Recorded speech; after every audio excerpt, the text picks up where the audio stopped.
Bonjour Manon, bonjour Fabienne. Bonjour. Bonjour. On se retrouve aujourd'hui pour parler d'accessibilité, puisque User Agent sort une mise à jour de guide pratique, puisqu'on en avait déjà sorti il y a quelques années, en 2020, sur la thématique donc, de l'accessibilité numérique. Et il y a une raison à ça. C'est parce qu'on se retrouve là, début avril, à moins de 3 mois avant l'obligation de mise en conformité européenne pour les entreprises sur l'accessibilité numérique. On y reviendra un petit peu.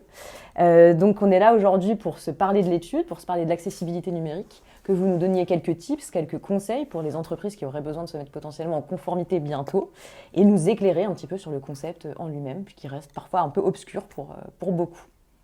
Est-ce que déjà vous pouvez vous présenter et dire un petit peu en quelques mots ce que vous faites chez User Agents et votre rôle dans cette étude, ou en tout cas autour du sujet de l'accessibilité numérique? Moi, c'est Manon du coup, et je suis UX designer à User Agents depuis 1 an. Et le sujet de l'accessibilité, c'est quelque chose qui m'a toujours intéressé dans les projets, et du coup, j'ai pu participer à cette étude pour User Agents. Ok. Et moi, je suis Fabienne et je suis Head of UX chez User et j'anime cette démarche accessibilité depuis quelques années et du coup, je suis devenue la référente accessibilité pour User. Alors, j'ai parlé du 28 juin. Est-ce que vous pouvez me dire ce qui se passe très exactement le 28 juin cette année 2025? Le 28 juin, c'est la date à laquelle les entreprises vont devoir publier une déclaration d'accessibilité pour tous leurs nouveaux services qui vont du coup paraître après le 28 juin. La déclaration d'accessibilité, c'est en fait publier sur leur site ou sur leur app l'état des lieux de l'accessibilité du service avec le niveau de conformité, non conforme, partiellement conforme ou totalement conforme, la liste des contenus, du fonctionnel qui n'est pas accessible, et puis surtout un plan d'amélioration, le plan pluriannuel d'amélioration. Donc c'est une date importante.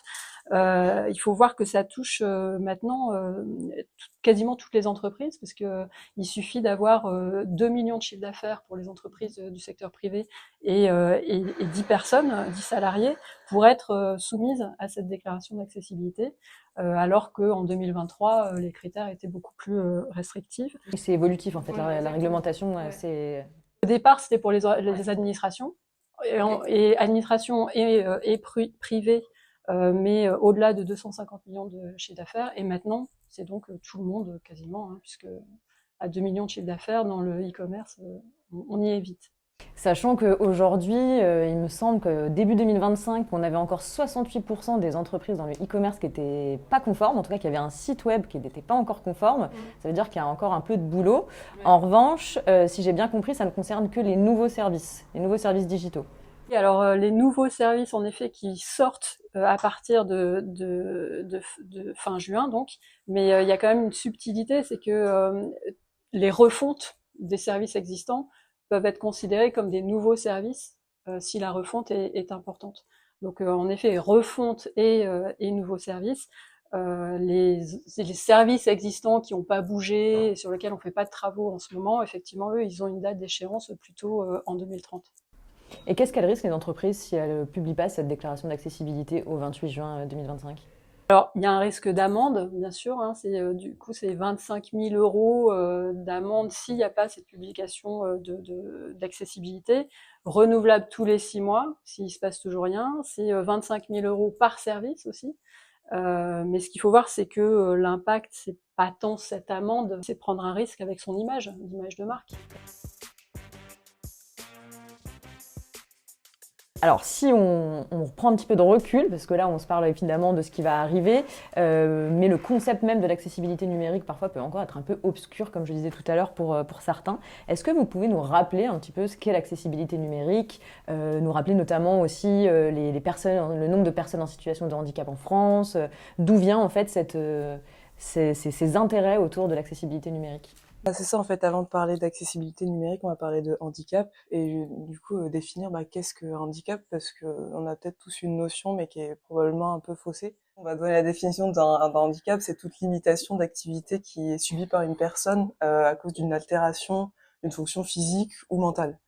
Et en fait, quand on prend cette définition-là, il y a 1,3 milliard de personnes dans le monde qui sont touchées par le handicap, et seulement en France, il y a 14,5 millions de personnes qui sont touchées par le handicap. Et en plus, sachant que quand on va parler de handicap, il y a 80% de ces personnes qui sont atteintes d'un handicap non visible. En fait, c'est pas forcément quelque chose qu'on va percevoir tout de suite de l'extérieur.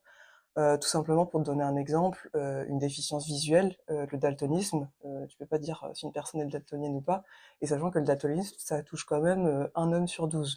Ok. Donc une part assez importante de la population. Et un autre exemple, ça peut être tout ce qui est trouble du langage, tout simplement la dyslexie. Et actuellement, tu as 1 personne sur 10 qui est atteinte de dyslexie. Donc tout simplement, si la personne ne peut pas lire ton interface ou a des problématiques par rapport à ça, c'est quand même une part importante de la population qui est touchée. Et comment on définit l'accessibilité numérique en tant que telle pour répondre aux besoins de ces personnes-là? Et bah justement, en fait, le fait de rendre accessible, c'est de rendre tout ce qui est contenu et services numériques accessibles à tous et utilisables par tous, donc y compris les personnes en situation de handicap. Il me semble qu'il y a 4 gros piliers de l'accessibilité, 4 grosses caractéristiques. Est-ce que tu pourrais nous les rappeler? Ouais, c'est ça. Donc, en fait, il y en a surtout 3 plus 1. Les 3, c'est d'abord un service qui doit être perceptible. Donc, tout simplement, l'utilisateur, il doit être en capacité de capter une information par ses sens, donc auditif, visuel, etc. Une fois qu'il a capté l'information, il doit être en mesure de la comprendre. Donc là, c'est le deuxième critère, compréhensible. Et le troisième critère, c'est qu'une fois qu'il a capté l'information, qu'il l'a comprise, il doit être en capacité d'agir sur cette information, donc de retourner l'information, de pouvoir avoir une action sur le service. Et le quatrième, qui est plus vraiment axé technologie d'assistance, c'est robuste. Donc en fait, n'importe quel service, on doit le rendre compatible avec tout ce qui est technologie d'assistance, donc tout simplement un lecteur d'écran. D'accord. Ok. Et tous ces principes-là, ils émanent de textes, ils émanent de textes de loi, de certaines réglementations. Je crois qu'il y en a plusieurs qui existent depuis quelques années. C'est quoi les principaux référentiels en matière d'accessibilité? Donc on a notamment le RG2A, qui lui, c'est pour tout ce qui est site web. Et en fait, ces référentiels, ils vont prendre la forme de checklist avec tout un listing de critères. Et à chaque fois qu'on veut être en correspondance avec l'accessibilité, on va prendre un par un ces critères et dire si oui ou non le service qu'on a conçu répond à ce critère-là. Donc le RG2A, c'est pour tout ce qui est site web, et en contrepartie, on a le RAM, le RAM, qui est pour tout ce qui est application et plus adapté à tout ce qui est mobile. Et si on s'inspire de ces référentiels, comment on fait alors vraiment pour se mettre en conformité sur l'accessibilité? Et bah c'est ça, ça va être un peu un travail de longue haleine, mais on va reprendre chacun de ces critères-là, soit design, soit dev, soit les deux en même temps. Par exemple, un critère typiquement purement technique, c'est tout ce qui est lecteur d'écran. D'autres exemples, ça peut être tout ce qui est contraste de couleurs, pour que une personne atteinte de déficience visuelle comme le daltonisme soit en capacité de voir les contrastes entre deux couleurs. Et en plus, pour aller plus loin par rapport à ça, il y a par exemple un autre critère, c'est qu'une information ne doit pas être donnée uniquement par la couleur. Si juste ton bouton il se transforme en rouge pour dire que ça va pas, si l'utilisateur il voit pas forcément les couleurs et que le contraste n'a pas été assez bien travaillé, il va pas percevoir l'information. Mais si en plus tu as un pictogramme d'alerte, même s'il voit pas la couleur, il va comprendre que il y a un message d'alerte à ce niveau-là. Ça semble être un travail un peu titanesque, il me semble qu'il y a une centaine de critères. Donc dit comme ça, en théorie, ça peut sembler, je pense, un peu effrayant parfois pour les entreprises. Donc selon vous, comment on fait pour se mettre en ordre de marche et réussir à respecter un maximum, voire tous ces critères si possible? Bah là, il y a plusieurs étapes. Il y a des entreprises qui déjà font appel à des sociétés spécialisées pour faire un audit. Donc certaines le font et comme ça permet de faire un état des lieux. Quand on est dans une démarche avec un service existant et qu'on veut faire simplement des évolutions, une refonte, c'est quand même intéressant de partir de cet audit-là. On n'est pas obligé de le faire en amont.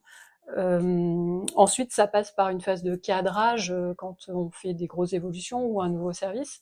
Donc là, c'est quand même intéressant, avant même de rentrer dans des éléments de design, d'interface, c'est déjà en cadrant le service, d'identifier les cas d'usage pour des situations de handicap qui nécessiteraient peut-être un fonctionnel spécifique, potentiellement de la user research pour bien comprendre ces situations-là. C'est dans le cadrage aussi que nous on pose les guidelines UI accessibles. Parfois il y a des ajustements à faire sur la charte graphique qui parfois est issue du print et du coup il y a justement ces contrastes de couleurs qui sont pas suffisamment accentués.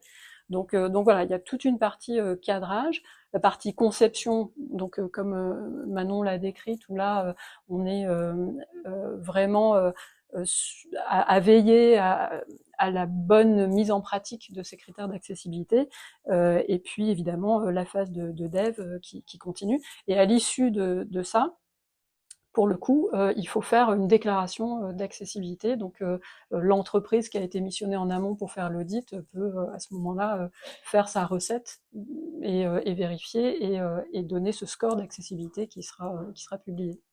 D'accord. Nous, chez User, comment ça s'est passé? Comment on a abouti à toutes ces connaissances qu'on a pu justement acquérir sur le sujet? Aussi un peu formaliser nos engagements, formaliser... Quelle a été la démarche en interne? On a commencé par se former, parce que effectivement c'est un sujet qui est un peu complexe, surtout qu'il a été présenté par le prisme de la recette. Le RGA, c'est plutôt un guide de recettes quand le travail est terminé. Donc il y a eu toute une phase où on s'est dit c'est bien, mais il faut essayer de faire les choses bien en amont. Donc dès le design, de faire un design accessible pour que les développeurs aient des maquettes qui soient conçues avec déjà l'accessibilité en tête pour optimiser la recette ensuite. Donc voilà, on s'est formé, on a formé un groupe de travail transverse, à la fois avec designers, développeurs. On s'est outillé. Donc d'abord côté design, justement, on s'est fait des petites cartes Figma qui illustrent certains critères d'accessibilité pour que ce soit plus évident, pour qu'on puisse en parler plus facilement avec les clients aussi quand on est en phase de conception. Et puis ensuite, on s'est attaqué avec les devs, design et dev et chefs de projet. On s'est attaqué un par un à chacun de ces critères parce que on voulait finalement évaluer notre capacité à accompagner les clients de façon standard en étant accessible. Simplement, voilà, en faisant bien notre travail. Et donc, ça nous a obligés à rentrer dans chacun des critères, à la fois RG2A et RAM, parce qu'il y a beaucoup de littérature sur le web, mais moins sur les applications mobiles. Ça se recoupe pas un peu, les critères? Ça se recoupe un peu, mais il y a quand même des cas d'usage spécifiquement applications mobiles. Et du coup, nous, on a vraiment besoin des deux. Donc, on a cette double démarche. Quand on a descendu chacun des critères, finalement, on a pu établir qu'on pouvait dire qu'on était jusqu'à 70% accessible dans notre accompagnement standard. D'accord. Donc ça, c'est ce que nous, on peut apporter à nos clients qui veulent se mettre en conformité.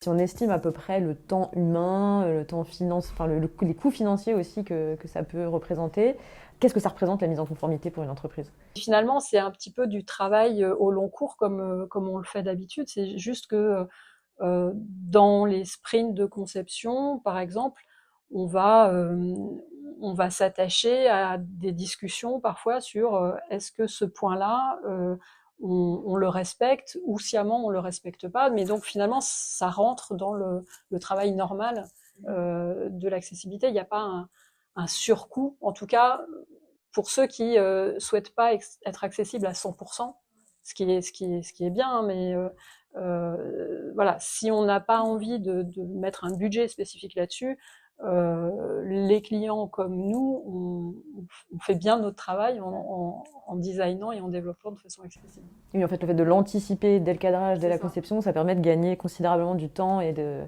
l'investissement à terme. Oui, et puis ça fait partie du métier normal, c'est-à-dire qu'on fait des services pour les gens, donc il faut qu'ils soient accessibles. Et c'est finalement presque pas une contrainte. Bah non, c'est normal, ça doit être normal. Ouais.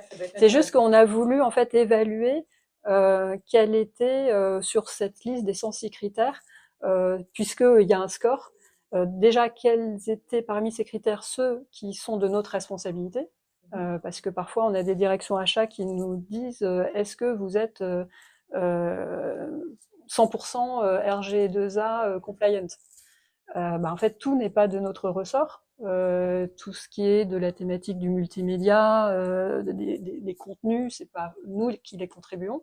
Donc, on a voulu déjà identifier parmi ces 106 critères ceux qui sont de notre responsabilité, et parmi ceux qui sont de notre responsabilité, ceux que l'on fait de manière normale parce qu'on fait bien notre travail, et ceux pour lesquels Par contre, il faut prévoir un peu de budget supplémentaire parce que c'est du temps à passer en design, en dev, en recette, pour s'assurer qu'effectivement, ce qu'on a dit qu'on ferait, on vérifie qu'on l'a fait.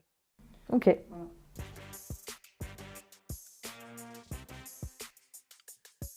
Et si on devait un peu conclure sur nous, là où on en est aujourd'hui chez User, sur le sujet de l'accessibilité. Je dirais que jusqu'à maintenant, on a fait des revues d'accessibilité en design. La prochaine étape, c'est davantage de faire de la recette, surtout sur la partie dev. Et puis, c'est de plus en plus d'accompagner nos clients en partenariat avec des sociétés justement spécialisées. On l'a fait avec Buffalo Grill. Et du coup, je pense que ça va être ça, les prochaines étapes, surtout avec cette échéance du 28 juin.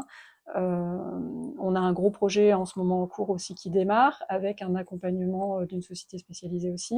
Donc je pense que voilà, ce genre d'accompagnement va se développer, et puis du coup l'expertise des uns et des autres, des clients comme des agences, vont se développer. Merci pour votre temps à toutes les deux.